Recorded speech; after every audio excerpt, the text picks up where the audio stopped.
start rocking on a nightly basis at midnight. Oh no. Until a few years ago, I still had a flip phone. One day, I got a random call asking, oh, this is the second story, by the way, sorry. I got a random call asking for some girl named Sarah. I told them they had the wrong number and they hung up.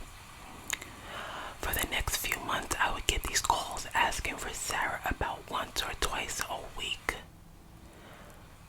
That's very scary. Coming from different numbers and different sounding people, sometimes these calls came at 3 in the morning. One day, I got a call and, like usual, I said I didn't know Sarah. After they hung up, I went to my contacts and hit redial.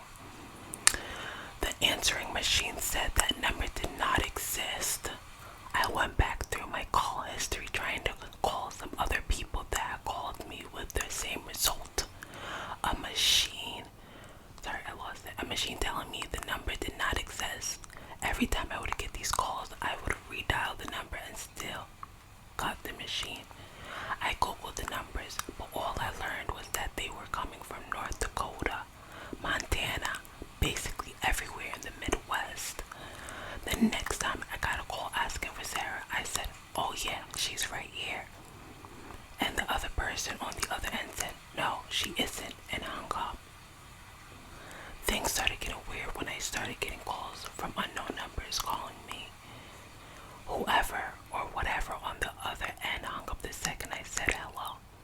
Once I got a call where they didn't hang up after I said hello, and I could hear someone was on the other end just listening, but they didn't say anything. Just something really uneasy about it. That is freaking freaky. I would've just changed my number. Do you guys get any like random unknown calls? I get some and I never pick it up. I just block it. And I want to change my number again. Like, I want to change it to a number that no one ever had before.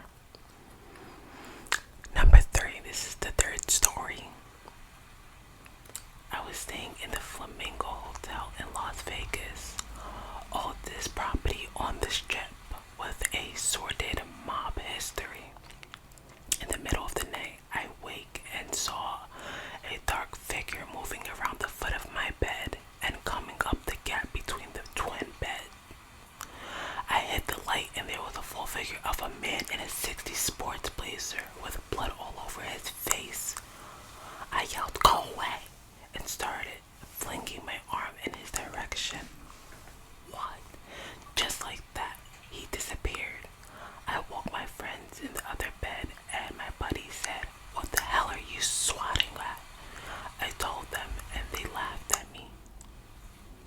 The following morning, my buddy said after I had fallen asleep, water was dripping on his head, but there was no leak on the ceiling. I was convinced we may have shared a paranormal encounter. Oh my gosh. This is the 4th story. I had a black cat called Casper. We adopted her after she ran away from the previous owner. She was missing for days before the previous owner found her in the bushes, skittish and frightened. After carrying her home, the owner discovered she was allergic to cats when her arm broke out with rashes. She put out a call for a new home, which was answered by my animal-loving family. For ages and ages, she was scared to come near anyone and was totally averse to being petted. Eventually, she turned into a total ham, never missing the chance to jump on you and lie with you. We loved her and I loved her heaps. Then one day, she lost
stories, true stories. Please give this video a big thumbs up. It will really help this channel